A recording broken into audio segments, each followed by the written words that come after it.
Hello guys, स्वागत है आप सबका। तो इन 6 शेयर की सभी की हम बात करेंगे यहाँ पर, 6 स्टॉक्स की। कुछ बातें जो है पिछले वीडियोस के अंदर रह गई थी, उसके ऊपर चर्चा करेंगे। जैसे कि कुछ शेयर्स के अंदर अच्छी खासी डिलीवरी उठी फ्राइडे को, शुक्रवार को, जब ये गिरावट आई। वॉल्यूम आप देख सकते हैं, अदानी ग्रीन एनर्जी का अच्छा खासा रहा।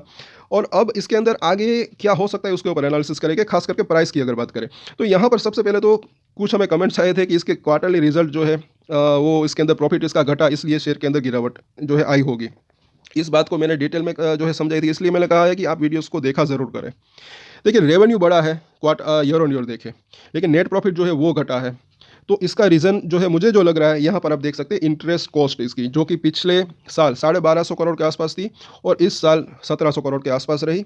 तो 450 करोड़ के आसपास की बढ़त सिर्फ और सिर्फ ब्याज के ऊपर खर्चा। अगर ये खर्चा नहीं हुआ होता तो इतना प्रॉफिट यहाँ पर बढ़ने की संभावना हो सकती थी। तो इस बात को ज़रा नोट करें। डेट इसका जो है मुझे ऐसा लग रहा है कि बड़ा होगा, इसलिए जो है ये ब्याज के ऊपर जो खर्चा बढ़ा हुआ यहाँ पर दिख रहा है। और ये इसमें मुझे ऐसा लग रहा है कि इसके अंदर कुछ बुराई भी नहीं, क्योंकि कैपेसिटी वो अपनी एक्सपेंड कर रहे हैं। तो बिजनेस अगर आगे बढ़ा रहे हैं तो जो है पैसा तो चाहिए उसके लिए। लेकिन वो कर्जा जो है लॉन्गर टर्म की बात करें तो वो घट सकता है। अभी तो कर्जा जो है रह सकता है इतना, या फिर उससे ज़्यादा भी होने की संभावना, ज़्यादा या कम होने की संभावना रह सकती है मतलब। लेकिन आगे चलकर जो है लॉन्ग टर्म में कर्जा कम होने की संभावना रह सकती है। जो ये नेट प्रॉफिट कमाते हैं उससे ये अपना कर्जा कम कर सकते हैं, ऐसा मुझे लग रहा है।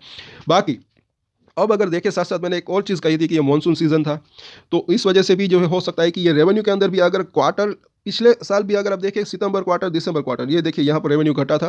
तो मानसून सीजन के अंदर थोड़ा सा हो सकता है कि सोलर एनर्जी जो होती है उसकी कैपेसिटी, मतलब कि जो प्रोडक्ट्स, पावर प्रोडक्ट्स जो करते हैं उसकी कैपेसिटी वो थोड़ी सी घट सकती है, मतलब कि जो बादल बादल आते हैं।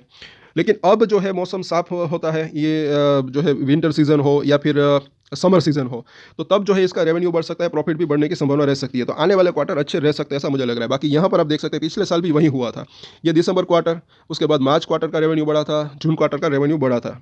और यहाँ पर अगर देखें, सो नेट प्रॉफिट क्यों घटा वो हमने यहाँ पर देखा, जो मुझे लग रहा है। अब आपका क्या ख्याल है, नीचे कमेंट जरूर करें। यहाँ पर साफ साफ जैसे कि आप देख सकते हैं कि इंटरेस्ट कॉस्ट बढ़ी, इसलिए यहाँ पर मुझे ऐसा लग रहा है कि इसका नेट प्रॉफिट घटा होगा। तो यहाँ पर सबसे पहले टेक्निकली अगर बात करें तो 42 लाख से भी ज़्यादा की जो है डिलीवरी उठी है फ्राइडे को।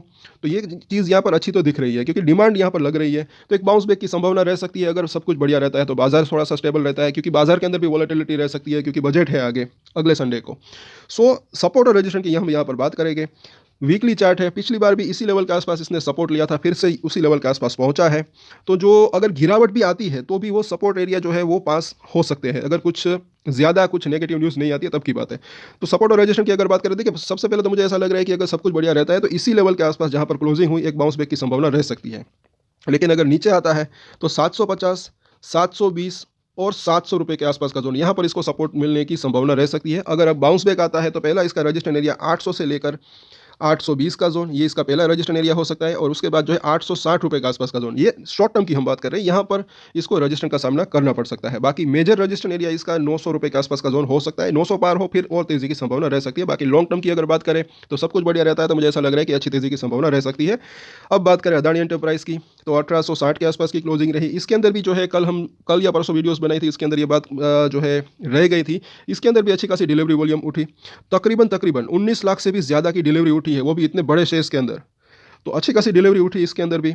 और यहाँ पर भी अगर देखें मंथली चार्ट, तो जिस लेवल के आसपास इसने सपोर्ट लिया था उसके भी नीचे आया है।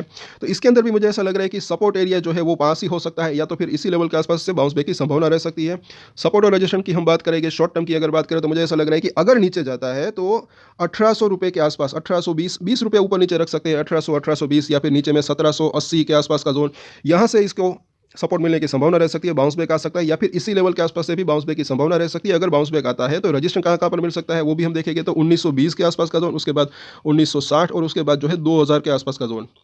तो जो फ्यूचर एंड ऑप्शन के अंदर भी जो लोग हैं वो भी इस लेवल को नोट करके रख सकते हैं। भले ही आपने कॉल और पुट कुछ भी बाई या सेल कर रखा हो, लेकिन लेवल्स के ऊपर अगर आप नज़र रखते हैं तो फैसला लेने में आसानी रह सकती है, ऐसा मुझे लग रहा है। अब आगे देखिए, तो अदानी पोर्ट्स, तो यहाँ पर भी अच्छी खासी गिरावट आई, 1300 रुपये के आसपास क्लोजिंग रही। इसके अंदर भी अगर देखें तो अच्छी खासी डिलीवरी वॉल्यूम रहा। फ्राइडे को अगर देखें 25 लाख से भी ज़्यादा कि यहाँ पर जो है डिलीवरी उठी। सिर्फ एनएससी का डाटा है ये, बीएससी के अंदर भी थोड़ी बहुत जो है डिलीवरी उठी होगी सभी के अंदर।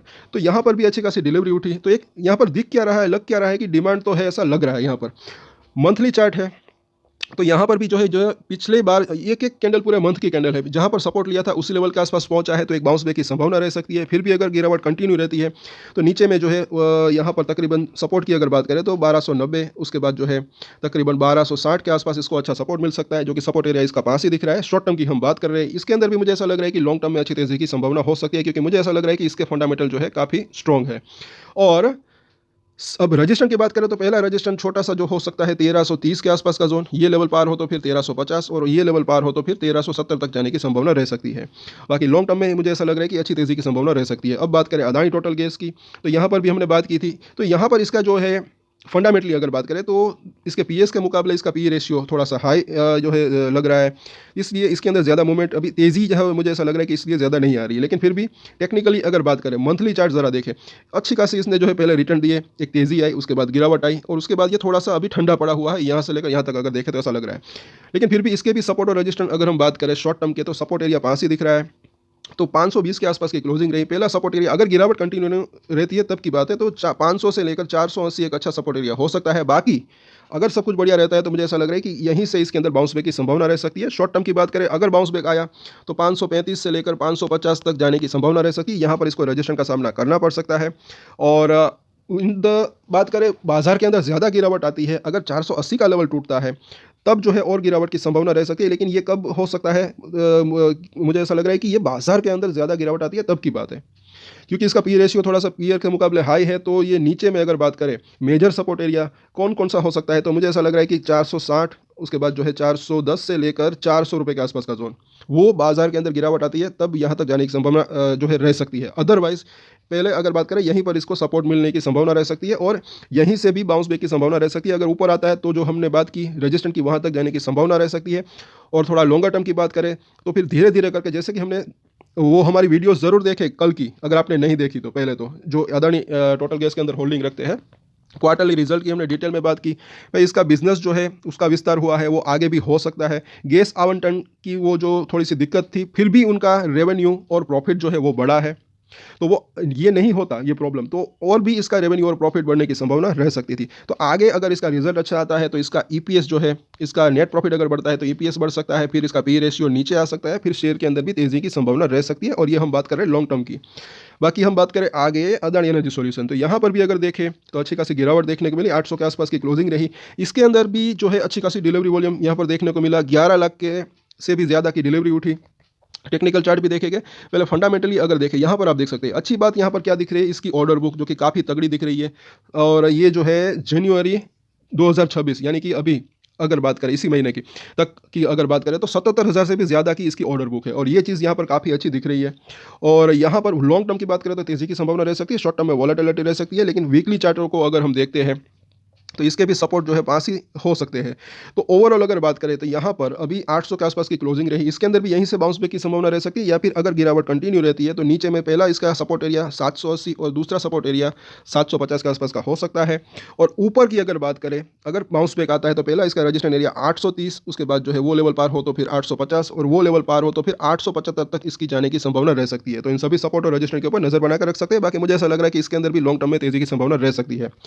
अब बात करें अदानी पावर की, तो यहाँ पर भी अगर देखें तो 133 के आसपास की क्लोजिंग रही। तो इसके अंदर अगर हम देखते हैं तो अच्छी खासी इसके अंदर भी डिलीवरी वॉल्यूम देखने को मिला था, अच्छी खासी डिलीवरी उठी तकरीबन 1 करोड़ और 69 लाख के आसपास की। तो यहाँ पर भी जो है बाउंस बैक की संभावना रह सकती है। शॉर्ट टर्म की अगर बात करें, वैसे कल की वीडियो इसके ऊपर हमने बनाई है डिटेल में, वो वीडियो ज़रूर देखें दोस्तों, और सब्सक्राइब जरूर करें आपकी अगर सबके अंदर होल्डिंग है। तो 133 के आसपास का प्राइस यहाँ पर अगर देखें तो इसी लेवल के आसपास बाउंस बैक की संभावना रह सकती है। या फिर अगर गिरावट कंटिन्यू रहती है तो पहला सपोर्ट एरिया 130 के आसपास का हो सकता है, अगर ये लेवल टूटता है तो 127 के आसपास का जोन, और उसके नीचे 120 की अगर बात करें वो एक इसके लिए जो है मेजर सपोर्ट एरिया हो सकता है 130, 127। और स्ट्रॉन्ग सपोर्ट की अगर बात करें तो 120 रुपये के आसपास का जोन हो सकता है। अब बाउंस बैक आता है यहीं से, तो पहला इसका रजिस्टेंस एरिया नज़दीकी जो हो सकता है 138 के आसपास का जोन, अगर वो लेवल पार हो तो फिर 140 से लेकर 141 रुपीज़ के आसपास का जोन, अगर ये लेवल पार हो तो फिर स्ट्रॉन्ग रजिस्टेंस की बात करें तो 150 के आसपास हो सकता है। और इन सभी शेयरों की हमने बात की, तो अगर आपकी इसके अंदर होल्डिंग है तो कल हम वापस से चर्चा करेंगे, टाइम टू टाइम इसके ऊपर अपडेट भी लाते हैं, चाहे फंडामेंटल हो या फिर टेक्निकल चार्ट हो। तो तो सब्सक्राइब ज़रूर करें, अगर आपको जानकारी अच्छी लगे दूसरे वीडियोज़ भी ज़रूर देखा करें। अदानी ग्रुप के कुछ अपडेट्स भी अगर आते हैं, न्यूज़ भी आती है, तो भी इसको हम कवर करेंगे, वो भी आसान भाषा में। कल और परसों की वीडियोज़ ज़रूर देखें। और निफ्टी की वीडियो ज़रूर देखें, बाज़ार कहाँ तक जा सकता है उसके ऊपर हमने एनालिसिस किया है, क्योंकि बजट का हफ्ता आने वाला है, मतलब कि संडे को है वो बजट। तो पूरे हफ्ते की हमने बात की है निफ्टी, बैंक निफ्टी और सेंसेक्स की। तो वो वीडियोज़ भी, ऐसे वीडियोज़ भी देखा ज़रूर करें कि बाज़ार कहाँ तक जा सकता है, उसके ऊपर भी हमने एनालिसिस की है। सो आज के वीडियो में इतना ही। और एक स्टैंडर्ड डिस्क्लेमर जो कि मैं हमेशा देता हूँ, आप कोई भी ट्रेड ले उससे पहले अपनी रिसर्च करें, अपने फाइनेंशियल एडवाइजर की सलाह लें, उसके बाद ही कोई डिसीजन ले। और डिसीजन ले तो उसकी जिम्मेदारी मैच्योरिटी के साथ खुद ही ले। ये वीडियो मैंने एजुकेशन पर्पस के लिए बनाया, मेरी तरफ से कोई भी बाय या सेल की रिकमेंडेशन नहीं है। Thank you.